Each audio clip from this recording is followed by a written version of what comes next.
Hello and welcome to the Legends and Lads Cricket Podcast. I am Maitreya, your host for this episode, and joining me is Nivedita from the Byline.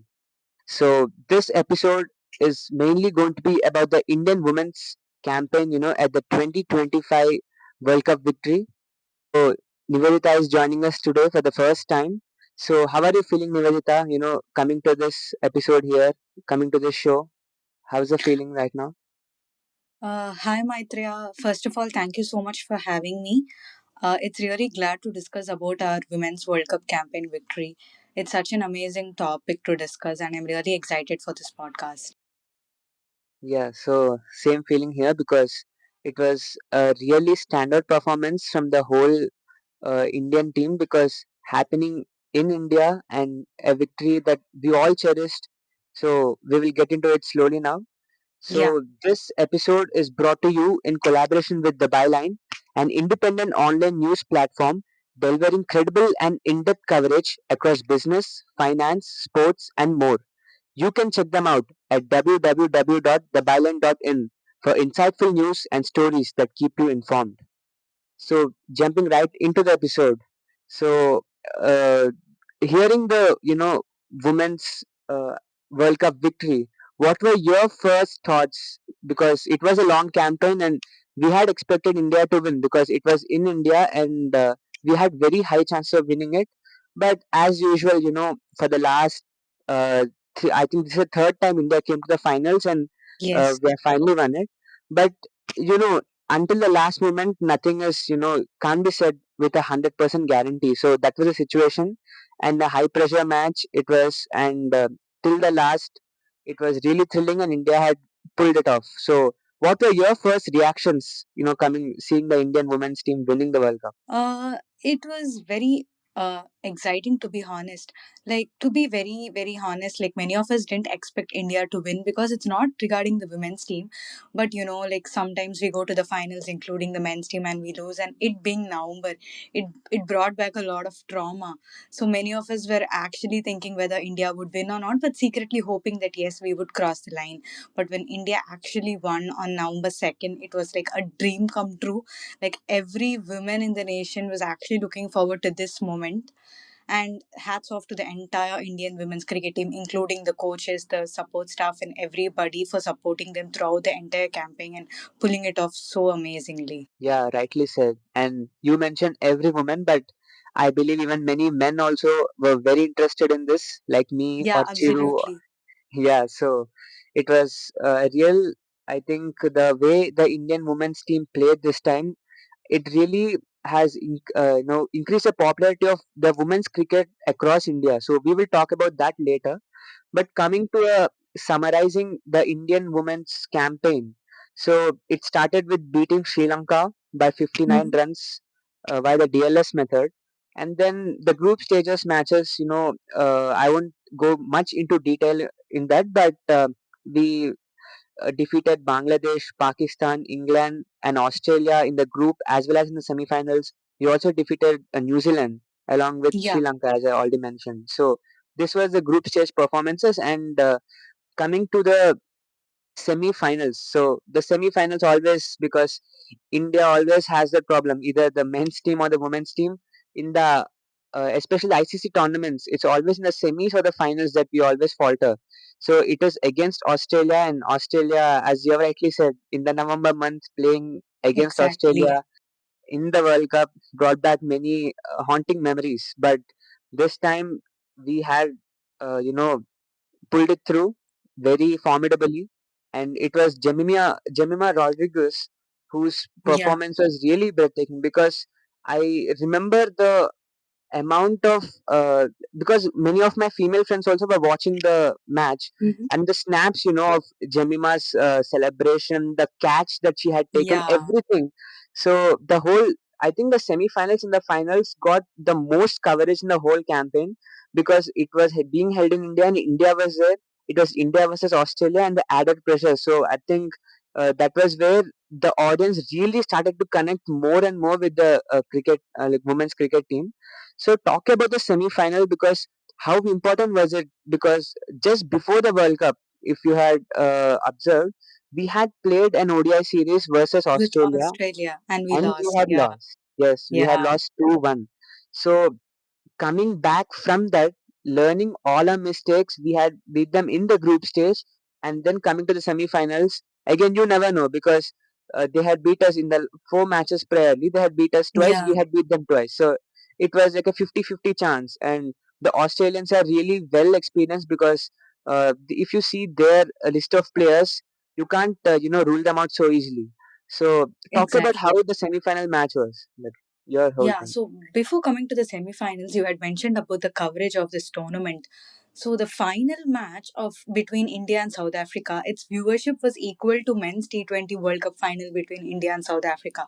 Like that's such an amazing stat for Indian women's cricket. Like nobody expected it to reach that level, but it did, and the entire nation was watching it. So that's a really proud moment. And yeah, coming back to the semi-finals, like Australia had betters in the uh, group stage, and it is a semi-final match, and Australia is an amazing team. Like they can bat till the 10th player, and they have crucial bowlers who can take wickets in key moments. But Harmanpreet Kaur, our skipper, with amazing knock of 87, and of course the star of the match, Jemima Rodriguez, with 127 not out. She was amazing. She was the backbone of that innings, and she kept her nerves calm. She made sure she was actually dropped when she was in her 70s, then she was dropped once again in her 80s, and once she crossed hundreds. But it looked like destiny didn't let her get out. It was like her day. And she finally got us through that mark, and it was unbelievable. That match was like an amazing innings. Yeah, rightly said. Because as you have said, once the luck is by your side, I think the the momentum. If you catch on with the momentum, I think everything goes right. Because Yeah. looking at that, catch drops. I remember it takes me back to 2016 in Mm. T20 World Cup semi-finals when Lendl Simmons had three chances. Because India was on the verge to win the match, but Lendl Simmons was dropped twice. There was a no ball. So that I just go back Yeah. there, but yeah, let's Yeah. continue. Like as we know, catches win matches, but this time it was on our side. Yeah. So if it's our side, it's a sweet memory, but yeah, Yeah. likewise. Like And we then really need to appreciate Jemima's innings because she was dropped in the match against England, and she scored a duck against match against Sri Lanka. She didn't really have a good World Cup, and people were like brutally trolling her on social media, saying she's only capable of making reels. She cannot win any matches. But the way she gave her comeback during the semi-finals is literally an inspiring story, and she's literally a legend. yeah, because I totally agree with that because as the World Cup was going on, even I saw many of those memes because memers I Mm. think just find one loophole to stick on to and make content for days. So Yeah. they found Jemima and her drop in form as another Mm. aspect of making memes. But she rightly came back because if you see the overall campaign, Mm. by the end of the 7 matches that she had played, she hit 292 runs with an average of 58.4. So that is the highest average among all the Indian women's batters. If you Mm. see the top five scorers, Smriti Mandana is 434 runs in 9 matches, Yeah. and her average is 54. But if you look at the highest average, it is Jemima's. So we cannot say she didn't. She had a very bad campaign or a mediocre campaign, but in the end, she had the highest average. So till it's the end, I Yeah. think we not judge anyone. And she came in rightly Exactly. high because it is in these crunch matches that we need, someone to step up and really perform well. So Yeah. it was, I think, Absolutely. she took the chance. It was her day, and she had to prove herself, and she made India proud. Yeah. Absolutely. A legend. She is. Yes, she is a legend. And then talking about the other legend, I would say Smriti Mandhana, because in 9 matches she hit 434 runs. She's a top scorer for the Indian women's team Yeah. with an average of 54.25. So talk Mhm. about Smriti Mandhana because Smriti Mandhana has been playing from a long time. She, if you talk about Indian women's team, one of the top five names that come to mind will be Smriti Mandhana's. She'll be in the top five. So talk about how Smriti Mandhana's experience, guiding all the other batsmen also along with her played a crucial Yeah. role. Yeah, Yeah, so Smrit, so before coming into the World Cup, as we discussed earlier, India had a series with Australia. Unfortunately, we lost, but one good takeaway from that was Smriti scored two back-to-back centuries. So people had a lot of expectations on her coming into this World Cup. But unfortunately, during the starting few matches, she really didn't fire as expected. Like the starting couple of matches, the top order actually failed and the lower middle order had to come for rescue like Richa Ghosh. So like people were again like what is happening to Smriti, like what's wrong with her in World Cup, but she stepped up whenever it mattered the most. And in the final, she scored crucial 45 runs. Like 45 might sound low, but in a final match against South Africa as a top order batsman, changing your opening partnership from Pratika Rawal to Shafali Verma and continuing that partnership is actually it's she did an absolutely great job in that, and she's the highest run scorer of the tournament. So that's great in women's side. Yes, and then coming to uh, the player of the tournament, I should say she was the X factor for the Indian team because with both the bat and the ball she performed. That is Yeah, Deepti Sharma. So she hit 215 runs in 7 innings and she took 22 wickets and she's the highest wicket taker for the Indian highest side. wicket. Yeah, And talk about how this all-rounders perform because I believe more than just batsmen or bowlers, I believe the all-rounders are the ones who change matches because they can bat and they can bowl, and exactly. once they are deadly in both the sides, I think there is nothing stopping. I think they will be the biggest Mm. asset for the team. So Deepti Yeah, Sharma's performances with both the bat and the ball were really great. That's why she was given the player of the player tournament. of the So tournament. Yeah. yes, So talk about Deepti Deepti Sharma. Sharma was like consistent throughout the entire tournament. I think she was one of those very few players who was consistent throughout the entire tournament, and everybody depended on her whenever we needed a breakthrough. And when you look into the finals, I think she created that unique record, including both men's and women's cricket, where she's the only player to score both 50 plus runs and take a fiffer in a finals of a World Cup match. Like that's a record which is not very easy to make, and she really provided us with key breakthroughs. And 22 wickets in 9 matches is like no small deal. At 28 years, such a big milestone is commendable from her side. Yes, and then coming to the finals because the finals was one of the most anticipated matches in the recent times because the around that time, that day itself, I remember there was an Indian men's team match. I didn't see that match much. I just followed the score because I was keeping Same. myself ready for the finals, and Yeah, then same. the finals came, and there's always a tension because it is a World Cup final and we Hmm. aren't that good at World Cup finals if you see because we Hmm. have this is just our third World Cup we are winning. We have lost Yeah, in the men's side many number of finals and semi-finals, and then yeah. the women's side we have lost two finals. Two So finals. coming to this finals, it is in India in Ahmedabad, and the whole stadium, 1 lakh plus people, and the coverage this time is really blowing the charts because this much coverage I believe no other edition of women's world cup got till now. The Yeah, uh, anticipation from across the be it the politicians or be it the other sports persons or be it the audience or cricket fans, anybody, they were all excited for this match. So, with that added pressure and with the added pressure of it being the home ground for the Indian team, do hmm. you think, first we'll talk about 2 points. Hmm. We'll first talk about the home ground situation. Do you Hmm. believe the home ground situation is an advantage or a disadvantage? Disadvantage because if the result would have gone the other way, it would have turned out to be a very huge disappointment that we would still be reeling from. Like how the 2023 World Cup is still a Yeah. very huge heartbreak for us. So talk about this home ground situation. I believe it is like a double-edged sword because if it goes our way, it is very sweet. But if it is not our way, it can injure us really. So talk about this home ground situation. So home ground situation not only in the finals, I think throughout the tournament it has been helping us really well, because I feel teams like New Zealand and Sri Lanka were little behind us because they played most of the matches in Colombo, which were washed out or affected due to rain. But luckily, all of our matches were in India, and we really didn't face any of those issues. And coming to the finals in Navi Mumbai. Mumbai has always been a lucky spot for us, coming from 2011 finals to here. And as you mentioned, Ahmedabad 1 lakh capacity. For 2023 finals, it was really unlucky because despite having 1 lakh people, we couldn't make it through. But for women's, I feel they really needed that support because all these years they were being booed and brought down. And in case, just in case during the finals, if they didn't perform well, looking at the crowd, looking at the faces of the people, they would really want to do well. So I feel it was an advantage for us.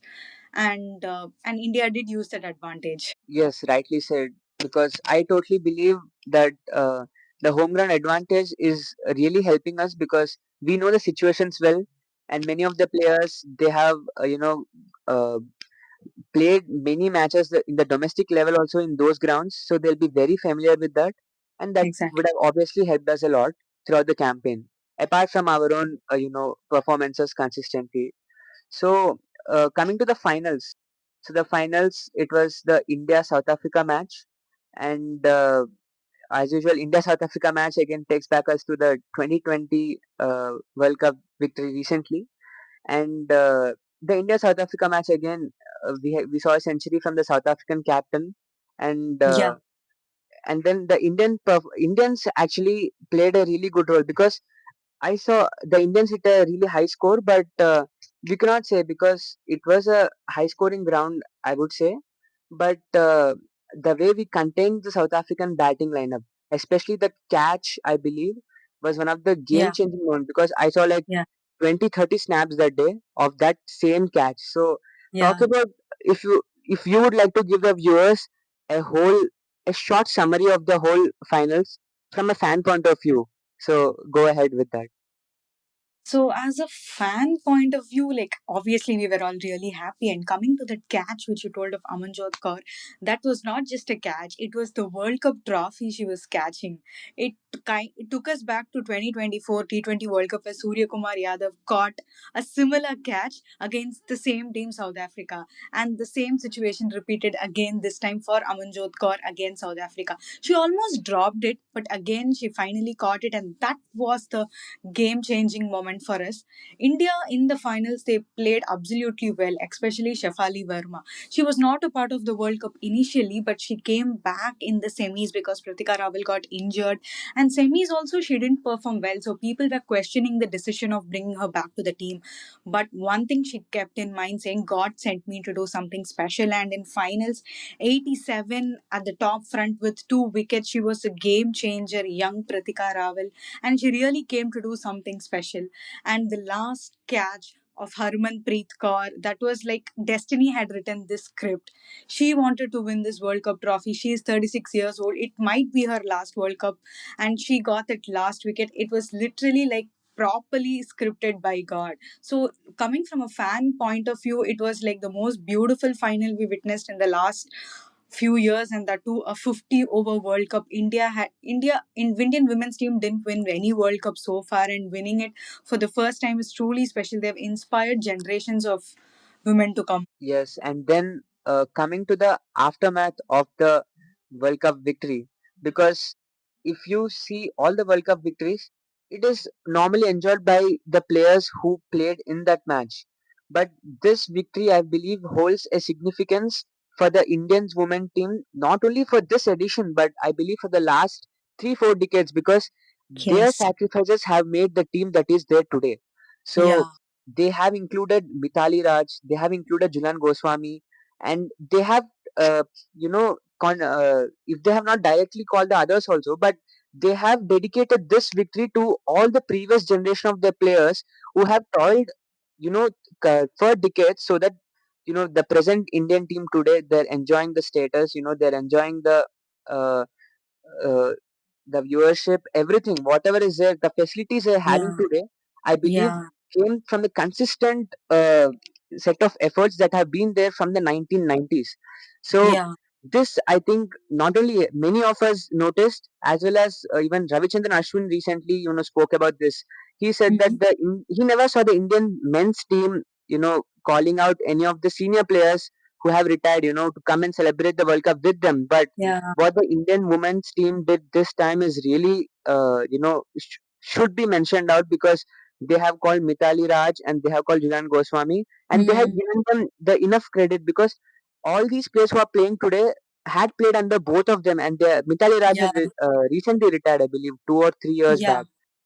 yeah, So very unfortunate that she couldn't be part of the winning team, but yes, she was a big stepping stone for this victory, because she had laid the foundation throughout her career, so that this team is there as it is there today. So talk about how this kind of mixing the retro players and the current players is something that we fans didn't expect, but which will something like will cherish for talk yeah. about.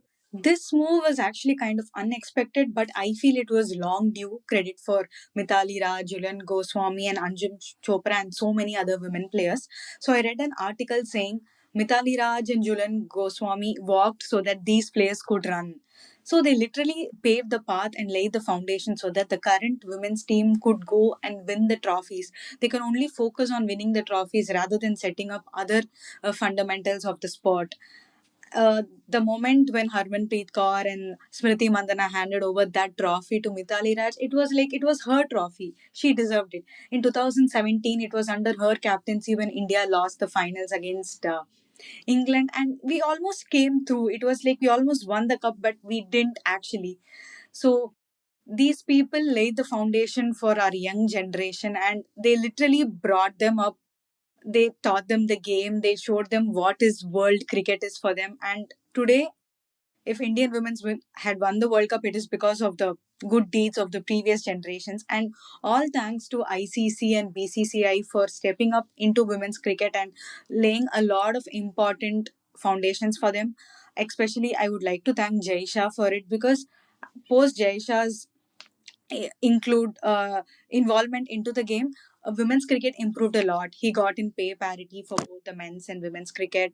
He made sure there are more domestic games for women, and he included WPL. He introduced WPL. WPL was literally a game changer, because I think that is when many people started watching women's cricket, and that is how many young talents came into the pool.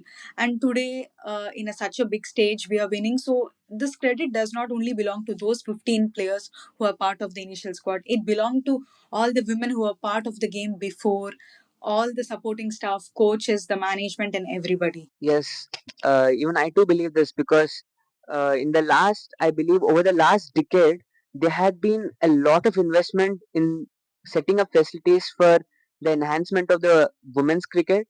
And Yeah, as you rightly said, Jaisha should be credited, because I believe under his presidency as the BCI president, or when now even with the ICC, he has been implementing a lot to equalize, either coming to the pay level or coming to the setting up of leagues. Like there is women's big bash league, and then there is a WPL that has started yeah, in the yeah, 2020. There was a, two or three teams that started, and then it's now continuing and flourishing. And yeah. recently the RCB victory was there, so it has become more and more famous. That was the changing point, I feel. Yeah, because the Yeah, RCB fans are, I believe, more invested in IPL. The RCB and CSK fans. Unluckily, yeah, there is no CSK team there, so the yeah, RCB's victory had, given it a lot of coverage and lot of support. exactly. Yeah, And then, as you have already mentioned about the other staff who are involved, I would like to take a mention about Amol Muzumdar, because he's the head coach, and under him there had been a lot of changes in the Indian team, and many have credited him for being the man behind the women's team success, because there is a saying always, there is a woman behind every man's success, but this time I believe it's the reverse. It is the yeah, man behind the women's team success. So I recently read an article where uh, in the 1990s, in one of the Ranji matches, Sachin and Vinod Kambli had made their 500 runs or 600 run stand. That was a yeah, record at that time. 600. And the Yeah, next batsman in line, who waited for nearly 4 days to get the chance to bat, was none other than Amol Muzumdar. And that Yeah. match, he couldn't get the limelight because that was not destined for him that day. And he couldn't, shine that day. And his career, slowly faded away. But he Hmm. now has the World Cup. He's a World Cup winner as He's a part of World the Cup coach winner. for the Indian women's team. So that is Yeah. how destiny plays. So talk Yeah. about Amol Mazumdar, and how you believe he's also connected, and he's an integral part of this victory. Yeah. So Amol Mazumdar, I feel, is, as we already know, it's like he's a real life Kabir Khan. So he got to witness his own Chak De India moment when India won the World Cup this year. Despite scoring 11,000 first class runs, he never got a chance to don India's jersey. And that is something really unfortunate. Like when you are a player of such a big stature and scoring so many first class runs with so many good statistics, and you're not able to wear the Indian jersey, it's something really unfortunate, because there were a lot of legends existing with you at the same time. But he never gave up. He was still a part of the game. He still wanted to contribute to the game in some way or the other. I think that is when real passion comes in. And today he's the World Cup winning coach for the Indian women's team, who lifted their first ever World Cup. And looking at the campaign throughout, I personally felt while looking at the players and the coach is that all the players were actually happy around him, were genuinely involved with him. It didn't look like he was like a strict coach who laid down a lot of rules. People were scared of him. No, it was like he's a friend. He got that friendly approach into the team, and he genuinely wanted the Indian women's team to win, and he brought in a lot of changes along with his support staff. So he's a legend today, and today he got his credit, which was long due. Yes, and then coming to another really nice story, I would say, because it had a happy ending, and it was Pratika who was injured, and she had contributed a lot because Yeah, even though she was injured, she was one of the top five scorers at the end of the tournament.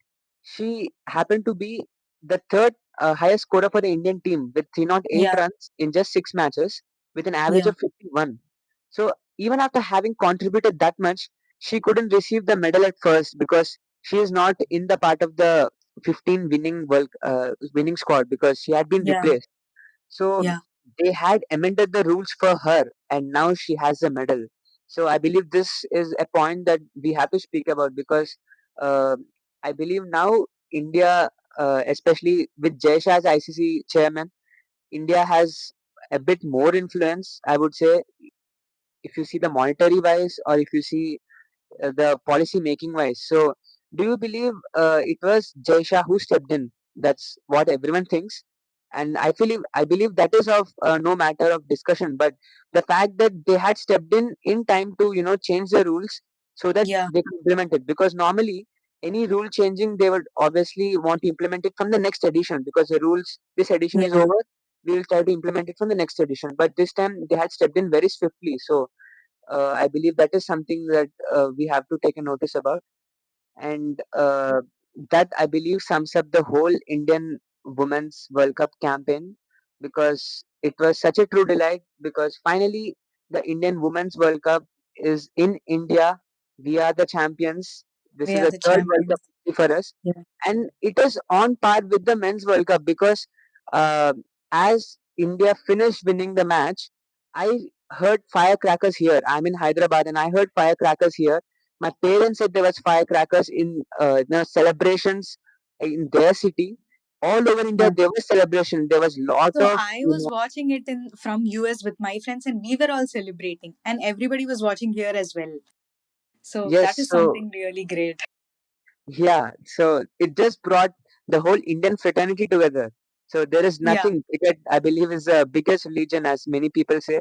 yeah. So that really we could There's really no witness. differentiation between men and women. It's the love for the game and love for cricket at the end of the day. Yes, it is just the love for the game, as you rightly said. It is the third World Cup victory for us, and I believe this is the first time I'm witnessing a World Cup victory. Because the 2011 World Cup victory, I was too small to comprehend the magnanimity of that victory. But now Okay. I got the chance to, witness it and see the match, understanding what is happening in the match, and go through all the emotions in the match, and finally the victory celebration, This everything. World So Cup victory is the first of many more World Cup victories to come for Team India. hopefully in the future. Yes, I do believe the same because we are right now on the track. I believe even the men's side we have from the 2023 World Cup. That was an unfortunate loss.